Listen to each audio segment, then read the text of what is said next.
अखंड विद्यानंद जी महाराज की जय। सद्गुरु मौनिवा भगवान की जय। शिवोहम शिवोहम। गुरु गीता के महामंत्रों में सद्गुरु के ध्यान का संगीत है। इसकी सुरीली सरगम से एकाग्रता, स्थिरता, शांति एवं पवित्रता की धुनें रची जाती हैं। इसके प्रभाव से व्यक्तित्व की अंतर्निहित शक्तियों को अपनी सार्थक अभिव्यक्ति मिलती है। शिष्य साधक ज्यों ज्यों अपने सद्गुरु के ध्यान में डूबता है, त्यों त्यों उनकी भाव चेतना गुरु प्रेम में भीगती जाती है। वह अपने प्यारे गुरुदेव के रंग में रंगता चला जाता है। यह अनुभूति ऐसी है जिसे केवल पाने वाला अनुभव करता है। इसे न तो कहा जा सकता है और न बताया जा सकता है। ध्यान के रूप और रंग कई हैं, इनकी विधियां और तकनीकें कई हैं। इसमें से सभी का अपना विशेष प्रभाव है, लेकिन सद्गुरु के ध्यान की भाव दशा कुछ और ही है। इनके प्रभाव का रूप छटा के रंग ही निराले हैं। इन्हीं में से कुछ रंगों की कथा पिछले मंत्रों में कही गई है। शिष्यों को यह बोध कराया गया है कि गुरुदेव आनंदमय रूप हैं। उनसे शिष्यों को आनंद मिलता है। वे प्रभु प्रसन्न मुख एवं ज्ञानमय हैं। वे सदा ही आत्मबोध में निमग्न रहते हैं। योगी जन सदा उनकी स्तुति करते हैं। संसार रोग के एकमात्र वैद्य उन गुरुदेव की स्तुति मैं करता हूँ। उन गुरुदेव को मेरा नित्य नमन है, जिनकी भाव चेतना में उत्पत्ति, स्थिति, ध्वंस, निग्रह एवं अनुग्रह का सिलसिला सदा चलता रहता है। इसी समर्पण भरी भक्ति से अपने सहस्त्र दल कमल में गुरुदेव का स्मरण ध्यान करना चाहिए। ध्यान की इस भाव भरी प्रक्रिया को आगे बढ़ाते हुए भगवान सदाशिव परम्बा माँ भगवती से कहते हैं, न गुरोरधिकं न गुरोरधिकं न गुरोरधिकं न गुरोरधिकं शिव शासनतः शिव शासनतः शिव शासनतः शिव शासनतः इदमेव शिवं त्विदमेव शिवं त्विदमेव शिवं त्विदमेव शिवं मम शासनतो मम शासनतो मम शासनतो मम शासनतः एवं विधं गुरु ध्यात्वा ज्ञानमुत्तद्यते स्वयं तत् सद्गुरुप्रसादेन मुक्तो अहमिति भावयेत्। सद्गुरुदेव भगवान की जय हो। गुरुदेव से अधिक कुछ नहीं है। गुरुदेव से अधिक कुछ नहीं है। गुरुदेव से अधिक कुछ नहीं है। गुरुदेव से अधिक कुछ नहीं है। यह शिव का आदेश है। यह शिव का आदेश है। यह शिव का आदेश है। यह शिव का आदेश है। भगवान शिव कहते हैं, यह गुरु तत्व कल्याणकारी है। यह कल्याणकारी है। यह कल्याणकारी है। यह कल्याणकारी है। यह मेरा आदेश है। यह मेरा आदेश है। यह मेरा आदेश है। यह मेरा आदेश है। इस तरह विधि से गुरुदेव का ध्यान करने से स्वतः ही ज्ञान उत्पन्न होता है। उन कृपालु सद्गुरु की कृपा से मैं मुक्त हूँ, ऐसा चिंतन करना चाहिए। गुरु गीता के इन मंत्रों में सद्गुरु के ध्यान की फलश्रुति बताई गई है। यह ध्यान प्रक्रिया वही है जिसकी कथा पिछली कड़ी में कही गई थी। यह ध्यान अति विशिष्ट है। इस ध्यान से सद्गुरु के सदाशिव होने का अनुभव मिलता है और यह अनुभव कहता है कि गुरु से अधिक और कुछ नहीं है। यही परम कल्याणकारी हैं। शिव के इस आदेश व उपदेश की सार्थकता उन्हें अनुभव होती है जो अपने सद्गुरु के ध्यान में रमे हैं। सद्गुरु के ध्यान में रमी ऐसी ही एक गुरु कृपा सिद्ध महातपस्विनी माँ ज्योतिर्मयी का कथा प्रसंग बड़ा ही प्रेरक है। माता ज्योतिर्मयी का विवाह अल्प आयु में उनके मायके वालों ने कर दिया था, पर देव का आघात उनके पति नहीं रहे। पति के बूढ़े माता पिता भी इकलौते पुत्र के वियोग की वजह से स्वर्ग सिधार गए। इधर मायके वालों पर भी दुर्भाग्य की कुदृष्टि थी। वहाँ पर भी माता पिता की इकलौती कन्या पुत्री की इस दारुण वेदना से विह्वल माता पिता अधिक दिन तक जीवित न रह पाए। वे भी परलोकवासी हो गए। 12-13 वर्ष की बालिका ज्योतिर्मयी का इस संसार में अपना कोई नहीं रहा। रोती बिलखती वह विधवा बालिका अपने जीवन के घने अंधेरे में घबरा गई। क्या करें, कहाँ जाएं? ये सवाल उनके सामने भूखे शेर की तरह गरजने लगे। इसने छुटकारा पाने के लिए उसके पास मात्र गंगा की गोद में सिवा और कोई भी रास्ता न था। सो उसने अपने गांव के पास बहती हुई गंगा नदी की धारा में प्राण त्यागने की ठान ली।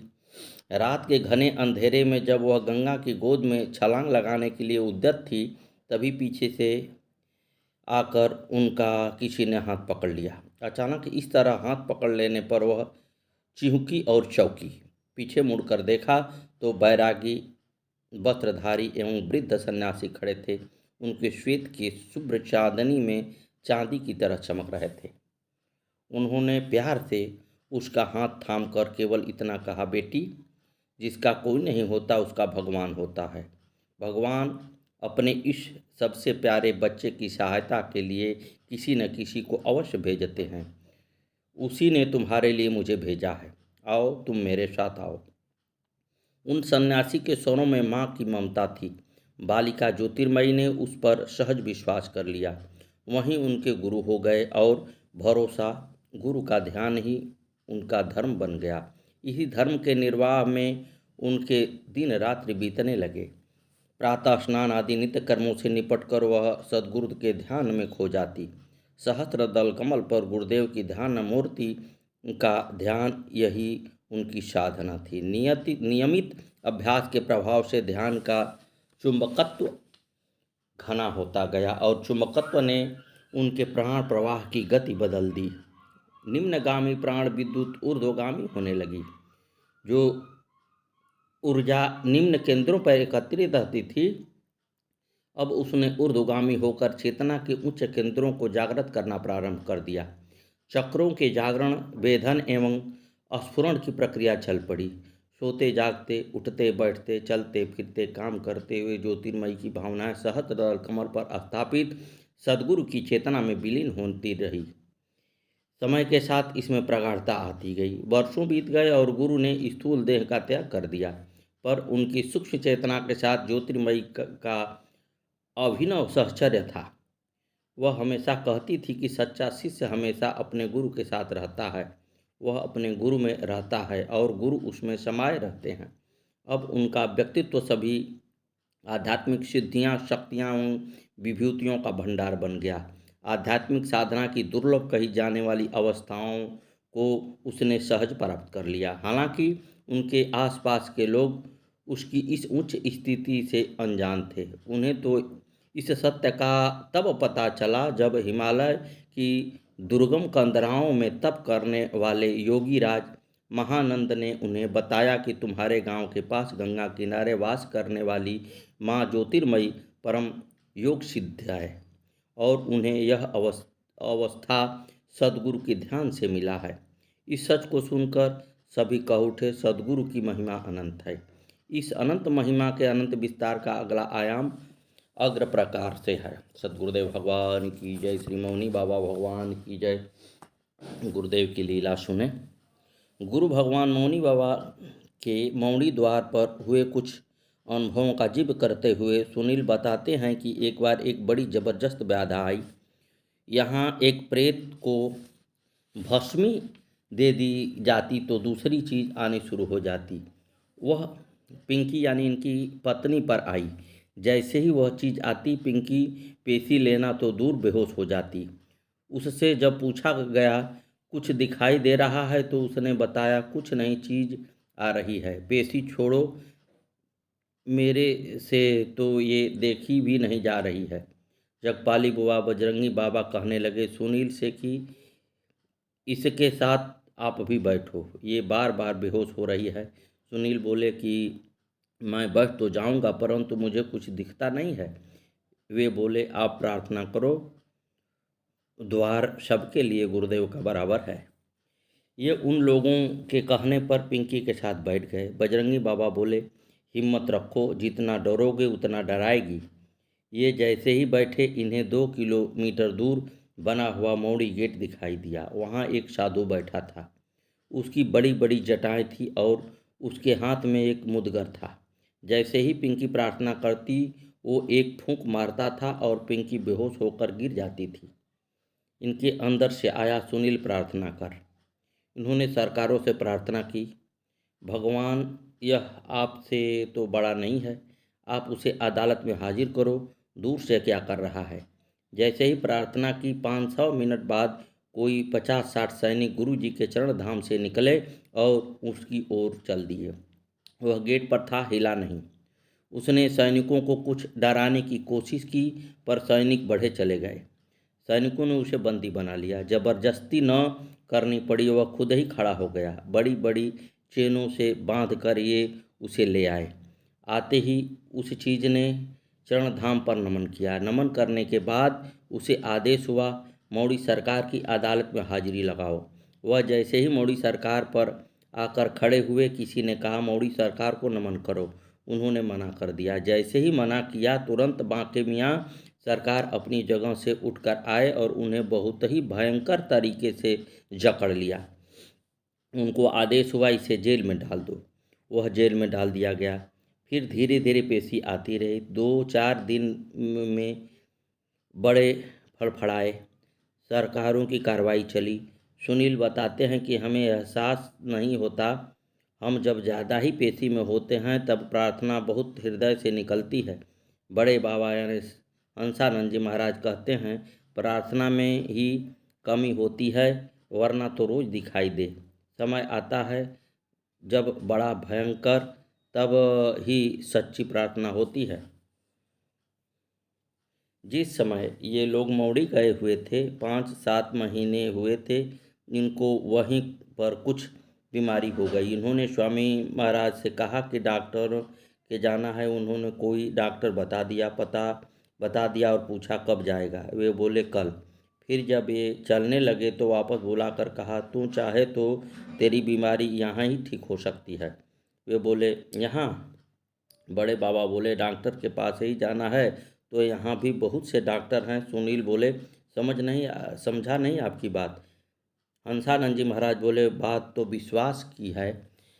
आप चाहो तो एक गिलास में जल में थोड़ी सी भभूति डालकर यहाँ कहीं भी पढ़वा लो। डॉक्टर साहब, सरकारों में बड़े सरकार, शक्तियों में सुमेर वैद्य, जो इसमें से किसी के सामने बैठकर 10 मिनट प्रार्थना करो, सारे रोग बताकर वह जल पढ़वा लो, हो सकता है फ़ायदा हो जाए। सुनील गिलास में जल भभूति डालकर सुखेन वैद्य जी पर बैठे। इन्हें पता भी न था कि प्रार्थना कैसे करूं। स्वामी हंसानंद जी ने गाइड किया। इन्होंने फिर अपना नाम बताया, बीमारी बताई। 10-12 दिन तक ये रोज़ जाते, प्रार्थना करते और जल भी लेते थे। फिर एक दिन इनके दिमाग में आया, अरे तू ऐसे कैसे ठीक होगा? 10-12 दिन हो गए हैं, कोई तो फर्क नहीं हुआ। इन्होंने फिर हंसानंद महाराज जी से कहा, मुझे कोई तो फर्क नहीं दे रहा है। ये बोले, अगर फर्क नहीं है, विश्वास नहीं है तो डॉक्टर के पास चले जाओ। सुनील ने सोचा, चलो आज और पढ़वा लेता हूँ, कल डॉक्टर के पास जाऊँगा। ये उस दिन को अंतिम दिन समझकर बैठ गए। जैसे ही प्रार्थना शुरू की, 5 मिनट में ही नींद आ गई। अचानक एकदम कान में आवाज़ आई, अभी 16 दिन और पढ़वाना है। एकदम नींद खुल गई। उन्होंने नमन किया और उठ गए। शाम को उन्होंने स्वामी जी हंसानंद जी को बताया। ये बोले, चलो 15 दिन और देख लेता हूँ। उस दिन के बाद से बीमारी धीरे धीरे ठीक होती चली गई। ये जल पढ़वाते गए, इन्हें पता ही नहीं चला कि 15 दिन कब हो गए, कम हुए या ज़्यादा। वह बीमारी न जाने कब ठीक हो गई। स्वामी हंसानंद जी ने पूछा एक दिन कि तेरी उस बीमारी का क्या हुआ? सुनील बोले, वो तो बाबा न जाने कब ठीक हो गई, पता ही नहीं चला। रूटीन बन गया था तो पढ़वाता चला गया, कब में ठीक हो गया पता नहीं। सुनील कहते हैं कि वहाँ गाइड करने वाले बाबा नहीं होते तो हो सकता है कि हम लोग यहाँ तक न पहुँच पाते, भटक जाते बीच में। सदगुरुदेव भगवान की जय, श्री मौनी बाबा जी भगवान की जय। एक बार तो 2 वर्ष हुए थे लगभग और दिमाग भटक गया। इन्होंने स्वामी हंसानंद जी से कहा, ऐसे कब तक हम पड़े रहेंगे? इनके पापा रिटायर हो गए थे और इन्हें लगा कब तक बैठकर खाते रहेंगे। रोजगार खत्म, पिताजी रिटायर रहे हो, किराने के मकान में दुकान है और वो भी किराए पर है। कमाई का सारा साधन खत्म हो गया है। तुम सब यहाँ हो, ऐसा कब तक चलेगा? इनका दिमाग घूम गया। इन्होंने स्वामी हंसानंद से कहा, हम जाना चाहते हैं, काम धंधा करेंगे। पापा रिटायर हो गए हैं। स्वामी महाराज ने कहा, बेटा आप जा सकते हैं, आप यहाँ किसी के बंधन में नहीं हैं, किसी ने ज़बरदस्ती नहीं बुलाया है, आप अपनी इच्छा से यहाँ आए थे, अपनी इच्छा से जा सकते हैं। लेकिन आप लोगों का पूरा परिवार यहाँ है, पूरे परिवार ने बड़ी मेहनत की है। आपसे पहले एक और परिवार यहाँ आया था और बड़ी मेहनत की थी। ऐसे पूरा परिवार मिल के कोई आता है जो इतनी मेहनत करे। मैं उसी आधार पर समझाना चाहता हूँ। आखिरी फैसला आपका है। बेटे कुछ समय और रुक जाओ। देखो गुरुजी तुम्हें खान से तो निकाल कर ले आए हैं, उन्हें तुम्हें अभी निकाला ही है, अभी घिसना बाकी है। हीरा तब बनोगे जब घिसाई होगी। मुझे बड़ा दुख होगा कि तुम्हें जो होना है वह बिना हुए तुम यहाँ से चले जाओगे। मैं बस समझा सकता हूँ। हमारे लिए गुरुजी के सख्त आदेश हैं। न हम ज़्यादा इससे कुछ जानते हैं, न हमें अधिक कुछ पता है। एक प्यार सा बन गया है तो इतना कह समझाने का मेरा हक बनता है। फिर भी निर्णय तुम्हारा है, जाना चाहते हो तो खुशी से चले जाओ। उसके बाद इन्होंने अपने परिवार से बात की, दिमाग शांत हो गया और ये सब रुक गए। एक दिन स्वामी महाराज के पैर दबाते दबाते सुनील ने पूछा, कौन सा ऐसा समय होगा कि हम घर वापस जाएंगे? वे बोले, नहीं जानता, पर जब भी समय होगा गुरुजी अपने आप इशारा जरूर देंगे। वे भी नहीं चाहते कि पूरा परिवार यहाँ पर पड़ा रहे। वे तो चाहते हैं कि सब जल्दी जल्दी हो जाए। उन्हें ही खुशी होगी उस वक्त जब आप यहाँ से ठीक होकर जाओगे। सद्गुरुदेव भगवान की जय। श्री मौनी बाबा जी भगवान की जय। आगे की कथा कल।